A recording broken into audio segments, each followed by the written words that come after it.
ایک نارمل انسان کو سامنے رکھیے، ایک نارمل انسان. میں اصل میں یہ لفظ کس کے مقابلے میں استعمال کر رہا ہوں؟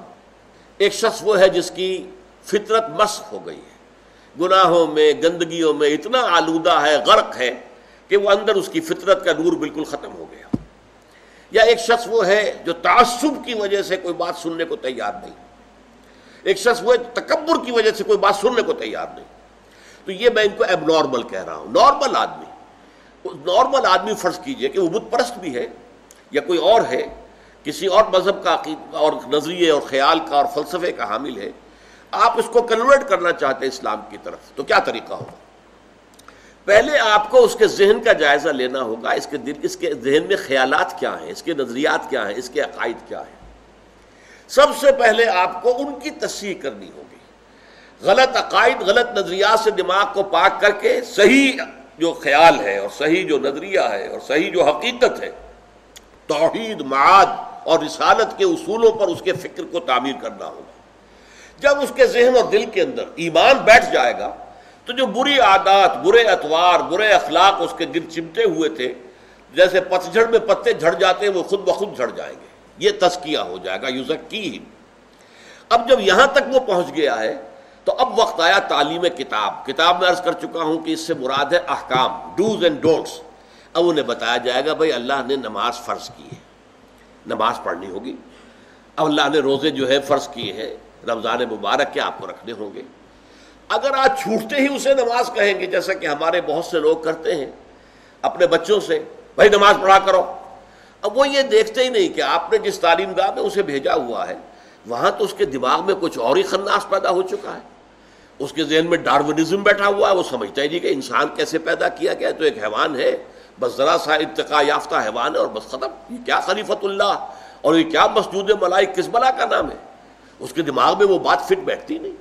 اس کے دماغ میں مارکسزم بیٹھا ہوا ہے، اس کے دماغ میں فرائڈزم بیٹھا ہوا ہے، اس کے دماغ میں لاجیکل پازیٹیوزم بیٹھا ہوا ہے، یا کچھ اور ہے. یہ تو میں اپنے بچوں کی بات کر رہا ہوں نا، اس لیے کہ ان کے بت پرستی تو ان کے دماغ میں نہیں ہے الحمدللہ، لیکن یہ چیزوں تو ان کے دماغ میں ہے نا. تو پہلے آپ ان کے دماغ کی تطہیر کیجئے، ان کے فکر کی تصحیح کیجئے، ان کے خیالات صحیح بنیاد پر استوار ہو، تب کہیں کہ نماز پڑھو. ورنہ محض یہ نماز پڑھا کرو تو انہیں نماز نہیں پڑھی، ڈانٹ دیا آپ نے، اس سے کچھ حاصل نہیں. تو جو نارمل طریقہ ہے، پہلے فکر کی تطہیر ہو، اس سے اخلاق کی تطہیر خود بخود ہو جائے گی. برے اعمال کو برے نظریات سے غذا ملتی ہے. جب نظریہ یہاں یہ بیٹھ جائے گا کہ مرنے کے بعد جی اٹھنا ہے اور جواب دہی کرنی ہے اپنے ایک ایک فعل اور عمل کی، تو خود بخود جو ہے انسان کے وہ جو بھی اس کے جو پتے لگے ہوئے تھے برائیوں کے، وہ پتے پتجھڑ کے موسم کے ساتھ جھڑ جائیں گے. اب انہیں فقہ کی تعلیم دیں، قرآن کے احکام بتائیں، اس کے آداب بتائیں، حرام کیا ہے حلال کیا ہے یہ بتائیں. اور پھر سب سے اونچا درجہ جو ہوگا، اسے کہیے کہ متخصصین جو ہوتے ہیں، اسپیشلائزڈ، وہ حکمت کی تعلیم ہو. اور حکمت کیا ہے؟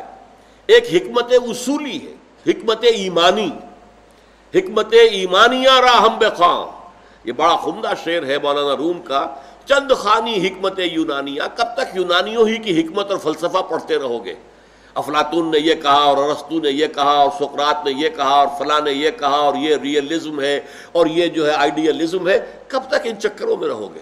چند خانی حکمت یونانیہ، حکمت ایمانیہ راہم بخواں. ایمان کی حکمت پڑھو، وہ فلسفہ کہ جس کے نتیجے میں ایمان وجود میں آتا ہے، تو وہ حکمت ایمان ہے. اور ایک حکمت احکام ہے.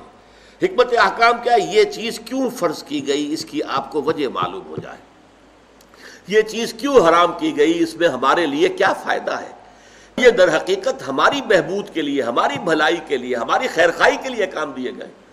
جب یہ چیزیں معلوم ہوتی تو اب شریعت بھاری نظر نہیں آئے گی، بلکہ وہ شریعت تو آپ کے اپنے دل کی آواز ہوگی کہ ہاں ایسا ہی ہونا چاہیے، فی الواقع یوں ہی ہونا چاہیے تھا. دیکھنا تقریر کی لذت کہ جو اس نے کہا میں نے یہ جانا کہ گویا یہی میرے دل میں ہے.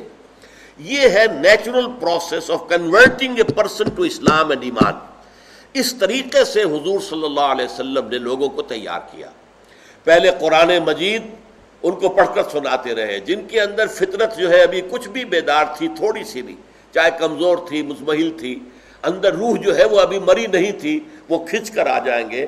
جیسے کہ میگنیٹ جو ہے وہ لوہے کی چیز کو کھینچ لیتا ہے، وہ کھنچ کر آ جائیں گے۔ اب ان کو قرآن مجید کے ذریعے سے ایمان کی تعلیم اور قرآن مجید کے ذریعے سے ان کا تزکیہ اور قرآن مجید کے احکام کی تعلیم اور قرآن مجید کی حکمت کی تعلیم، یہ چاروں چیزیں قرآن سے متعلق ہیں۔